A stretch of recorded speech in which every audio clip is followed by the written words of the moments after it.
Hi friends, good afternoon. Knowledge study topic వచ్చేసి chapter 3 సరళ రేఖాత్మక గమనము physics Telugu medium video upload చేస్తున్నాను. First year intermediate.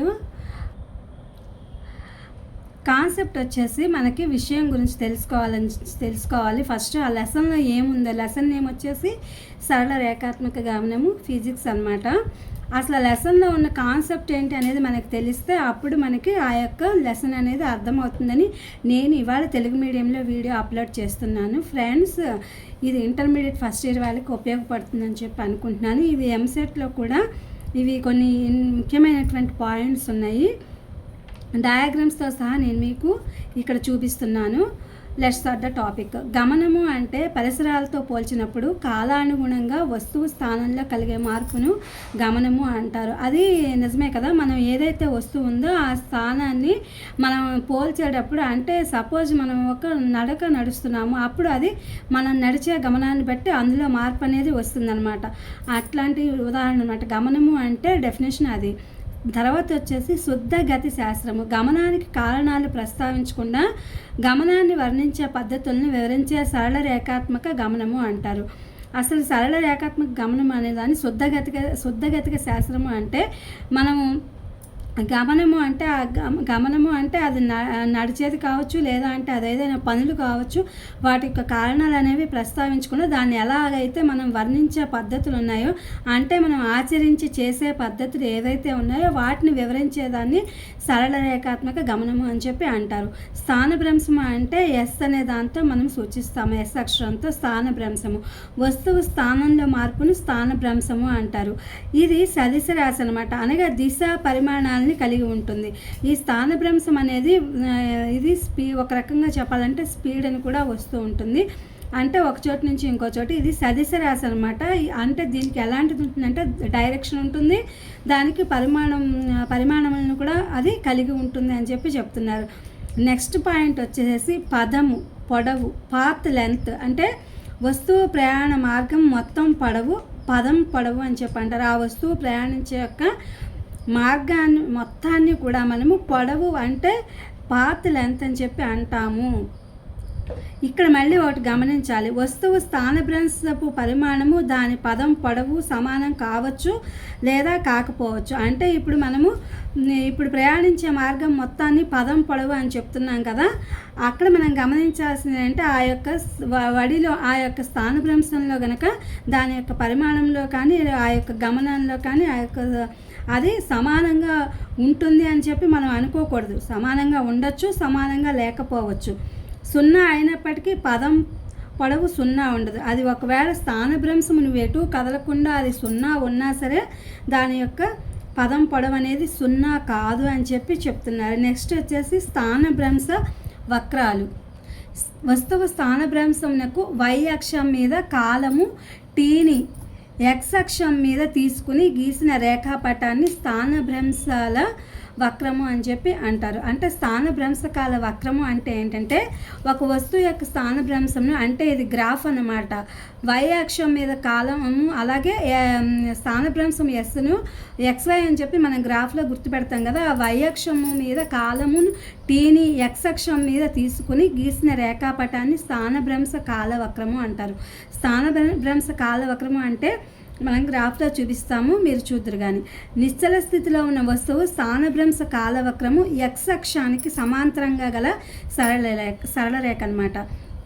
అంటే ఈ యొక్క స్థానభ్రంశ కాలవక్రానికి అది నిశ్చల స్థితిలో ఉన్నప్పుడు మాత్రము ఎక్స్ అక్షానికి సమాంతరంగా ఉంటుంది. అంటే మనము ఎక్స్వై అని చెప్పి గ్రాఫ్లో పేపర్ మీద లేదా అంటే బుక్లో మనం గీస్తూ ఉంటాం అనమాట. అలాగే సమవేగంతో చలించే వస్తువుకు స్థానభ్రంశ కాలవక్రం ఏంటంటే ఎక్స్ అక్షము. సమవేగంతో అంటే సమాన వడితో అది వెళ్తున్నట్టయితే అప్పుడు దాని స్థానభ్రంశ కాలవక్రం అనేది ఎక్స్ అక్షం ఉంటుంది. ఆ ఎక్స్ అక్షంతో కొంత కోణం అంటే కొంత కోణాన్ని చేస్తుంది అనమాట. ఆ కోణం చేసే దానిలో సరళ రేఖ, ఈ సరళ రేఖ వాల్ అనమాట. వాల్ ఉంటుంది కదా, dy/dx అనమాట. ఇది అంటే ఒక వస్తువు సమవేగాన్ని ఇస్తుంది అని చెప్పడానికి ఇది మనం ఉపయోగిస్తాం. ఏబిసి ఇప్పుడు 3 ఉన్నాయన్నమాట. 3 గ్రాఫులు మనం గీసాం. సమత్వరణంతో చలిస్తూ, ఇప్పుడు సి అనమాట. సి అని సమత్వరణంతో చలించే వస్తువు యొక్క స్థానభ్రంశ కాలవక్రము ఒక వక్రరేఖ దాని యొక్క వాలు పైకి పోయిన కొద్దీ కూడా పెరుగుతుంది. అంటే ఇప్పుడు ఆ యొక్క వాలు అనేది పైకి పోయిన కొద్దీ అది పెరుగుతుంది అనమాట. ఈ వక్రం యొక్క వాలు dy/dx అక్షం వద్ద వస్తువు గల వేగాన్ని తెలుపుతుంది. ఇదేం తెలుపుతుందంటే dy/dx అనేది ఇక్కడ ఆ యొక్క అక్షం యొక్క వస్తువు గల వేగాన్ని ఇక్కడ తెలుపుతుంది. ఇక్కడ ఫస్ట్ది చూడండి, ఎస్ మీటర్స్ అనమాట. ఇది స్థానభ్రంశం అది మీటర్స్లో ఉంది. ఇక్కడ 0 వచ్చింది, ఓ వచ్చింది. ఇక్కడ టీ సెకండ్స్. ఇది ఎక్కడుంది? ఇది ఎటు కదలకుండా నిశ్చల స్థితిలో ఉంది. ఇక్కడ గ్రాఫ్ చూసారు కదా మీరు, ఇది నిశ్చల స్థితిలో ఉందన్నమాట ఫస్ట్ డయాగ్రాము. సెకండ్ డయాగ్రామ్ వచ్చేసి ఎస్ మీటర్స్, వై ఇక్కడ ఇచ్చాము, ఇది వై అక్షరము, ఇది ఎక్స్ అక్షరము. ఇక్కడ టీ అనేది సెకండ్స్లో ఉంటుంది, సమవేగం అనమాట. అంటే బీలో మనం సమవేగాన్ని ఇస్తుంది అని చెప్పాం కదా. ఇక్కడ ఒక వస్తువు ఇట్లా వెళ్ళినప్పుడు సమవేగాన్ని ఇచ్చి కొంత కోణం చేస్తుంది అనమాట. ఎక్స్ అక్షంతో కొంత కోణం చేసే ఒక సరళ రేఖ అనమాట ఇది, అది సమవేగం. నెక్స్ట్ వచ్చేసి ఇక్కడ సెకండ్స్ మీటర్స్ వచ్చేసి ఇక్కడ మళ్ళీ ఎక్స్ వై ఇచ్చాము. ఇక్కడ ఈ ఇచ్చినప్పుడు ఈ యొక్క సమత్వరణము అంటే టీ అంటే సెకండ్స్ కదా. ఇక్కడ dy/dx ఏమైందంటే ఇక్కడ ఈ వక్రం యొక్క వాలు ఆ యొక్క అక్షం వద్ద వస్తువుకు గల వేగాన్ని, అంటే ఇది ఇక్కడి నుంచి ఇంతవరకు అది ఎంత పైకి వెళ్ళిన కొద్దీ ఎంత వాలుని కలిగి ఉంటుందో ఆ అక్షం వద్ద ఆ వస్తువుకి గల వేగాన్ని అది తెలుపుతుంది. ఇప్పుడు మనం నిశ్చల స్థితిలో ఉండంగా చూసాము, సమవేగంతో ఉండంగా చూసాము, సమత్వరణంతో ఉండంగా చూసాము. ఈ 3 డయాగ్రామ్స్ ఇక్కడ వేరియేషను కనపడుతూ ఉందన్నమాట. ఇది నెక్స్ట్ ఇంకోటి చూద్దాము. సగటు వేగము వస్తువు యొక్క మొత్తం స్థానభ్రంశము మరియు ప్రయాణించిన మొత్తం కాలము నిష్పత్తిని సగటు వేగము అని చెప్పి అంటారు. ఇది డెఫినేషన్ అనమాట. సగటు వేగం యొక్క నిర్వచనం ఇది. అంటే ఒక వస్తువు యొక్క మొత్తం స్థానభ్రంశం మరియు ప్రయాణించే మొత్తం కాలం నిష్పత్తిని సగటు వేగం అంటారు. దీనికి ప్రమాణం ఏంటంటే మీటర్స్/సెకండ్. ఇది సదిశ రాశి.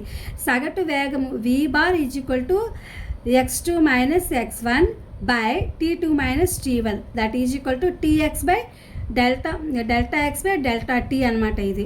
నెక్స్ట్ వచ్చేసి సగటు వడి అంటే నియమిత కాలంలో వస్తువు ప్రయాణించిన పొడవు మరియు కాలముల నిష్పత్తిని సగటు వడి అంటారు. ఇది అదిశ రాశి. పైదేమో సదిశ రాశి, ఇదేమో అదిశ రాశి. దీని యొక్క ప్రమాణం వచ్చేసి మీటర్స్ సెకండ్. అంటే సగటు వడి ఈజ్వల్ టు ఇవన్నీ ఫార్ములాస్ అనమాట. ఇవి సగటు వడి ఈజ్వల్ టు మొత్తం పొడవు బై మొత్తం కాలము. ఇది దీని యొక్క సగటు వడి యొక్క డెఫినేషన్ అండ్ ఫార్ములా. గమనిక, వడికి దిశ లేకపోవడం వల్ల ఇది ఎల్లప్పుడూ ధనాత్మకంగానే ఉంటుంది. అంటే వడి అనే దానికి దిశ లేకపోవడం వల్ల అది ఎప్పుడు ధనాత్మకంగానే ఉంటుంది. కానీ వేగానికి దిశ అనేది ఒకటి ఉంటుంది.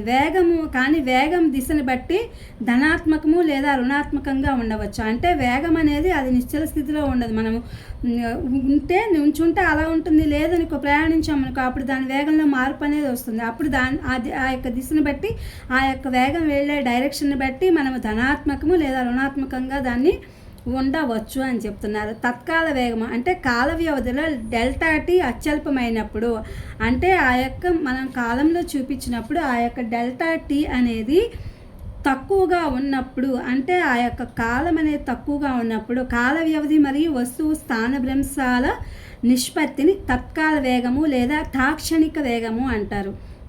ఇక్కడ రెండు అంటారు, తత్కాల వేగం అనొచ్చు, తాక్షణిక వేగం అని కూడా అనొచ్చు. తాక్షణిక వేగానికి v⁻ LT డెల్టా x/డెల్టా t డెల్టా y/డెల్టా t. డెల్టా t ఆఫ్ 0 ఇక్కడ 0 వచ్చేసింది. ఇక్కడ యాక్షన్ ఇక్కడ అంటే అది నిశ్చల స్థితిలో ఉండొచ్చు.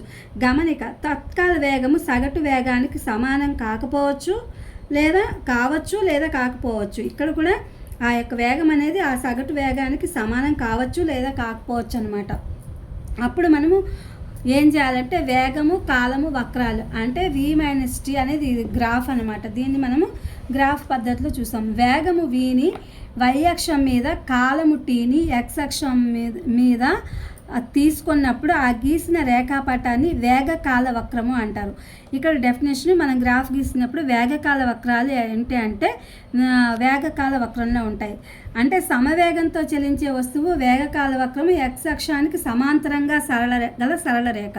ఈ సమవేగంతో చలించేటప్పుడు x అక్షానికి సమాంతరంగా గల సరళ రేఖ అనమాట. ఏది కాలవక్రం అనేది ఇక్కడ బి చూడండి, నిశ్చల స్థితి నుండి బయలుదేరి సమత్వరణంతో చలించే వస్తువు వేగ కాలవక్రము మూల బిందువు గుండా పోవు సరళ రేఖ. ఇక్కడ బి వచ్చేసరికి ఎప్పుడైతే అది నిశ్చల స్థితిలో ఉందో, అది ఎప్పుడైతే బయలుదేరిందో అది సమత్వరణంతో చలించి వేగ కాలవక్రాల మూల బిందువు గుండా, అంటే ఆ మూల బిందువు గ్రాఫ్ గీసినప్పుడు ఏదైతే మనం తీసుకున్నామో ఆ బిందువు గుండా పోయే ఒక సరళ రేఖ.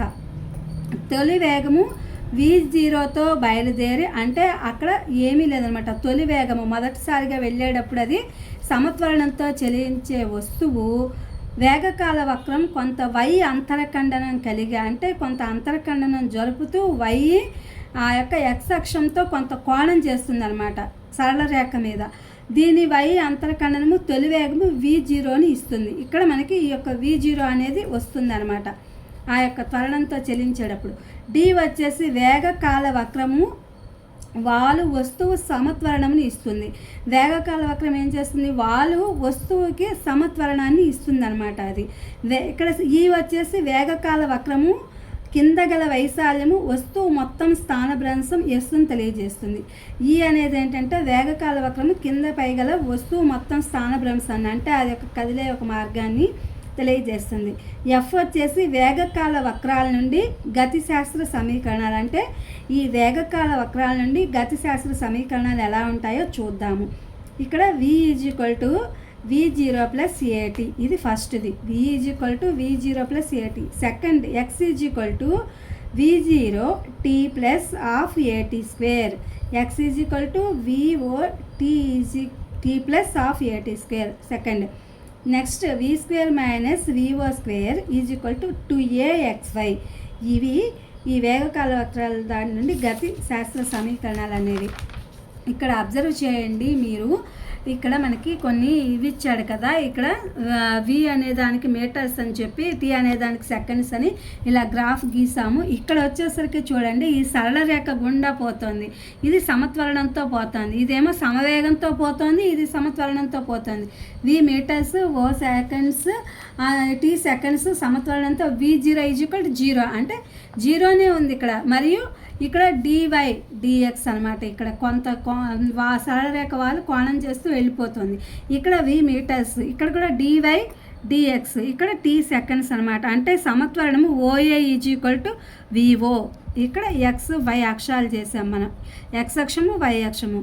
OA v0 అనమాట. ఇవన్నీ కూడా అంటే ఇది మనము ఇంటర్మీడియట్లో ఫిజిక్స్కి సంబంధించి సరళరేఖాత్మక గమనాన్ని గ్రాఫులతో తెలుసుకున్నాము, డెఫినేషన్స్ కూడా తెలుసుకున్నాము. ఇది మీకు ఉపయోగపడుతుందని చెప్పి నేను అనుకుంటున్నాను ఫ్రెండ్స్. ఈ వీడియోని తెలుగు మీడియంలో ఎందుకు చెప్పానంటే ఇది బాగా అర్థమవుతుంది అనేది, అంటే నేను తెలుగు మీడియం వీడియో అప్లోడ్ చేశాను, ఇంగ్లీష్ మీడియంలో కూడా ఉంది, కాకపోతే అర్థం అవ్వాలని చెప్పి తెలుగు మీడియం నేను అప్లోడ్ చేయడం జరిగింది.